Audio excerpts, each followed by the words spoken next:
നമസ്കാരം. ഒരു വ്യക്തിയുടെ ജീവിതത്തിൽ പലപ്പോഴും വന്നു ചേരുന്ന നിരവധിയാർന്ന പ്രശ്നങ്ങളുണ്ടാകും. ആ വ്യക്തിയുടെ ജീവിതത്തിൽ ഉയർച്ചയെ തടസ്സപ്പെടുത്തുന്ന നിരവധിയായ പ്രശ്നങ്ങൾ വന്നു ചേരും. ഇത്തരത്തിലുള്ള അവസരങ്ങളിൽ പലരും തളർന്നു പോകുന്നു എന്നതാണ് വാസ്തവം. എന്നാൽ ഒരിക്കലും അപ്രകാരം നിങ്ങൾ ചെയ്യരുത്.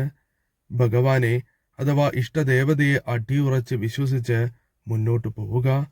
ഈ സമയം ശ്രീകൃഷ്ണ ഭഗവാനെ ആരാധിക്കുന്നതിലൂടെ ഭഗവാൻ നിങ്ങളുടെ ജീവിതത്തിൽ അത്ഭുതകരമായ നേട്ടങ്ങൾ തന്നെ സമ്മാനിക്കുക തന്നെ ചെയ്യും. നിങ്ങൾക്ക് വന്നു ചേരേണ്ട അപകടങ്ങൾ, അത്തരത്തിലുള്ള ദുരിതങ്ങൾ ഒഴിവാക്കുവാൻ ഭഗവാന് സാധിക്കും.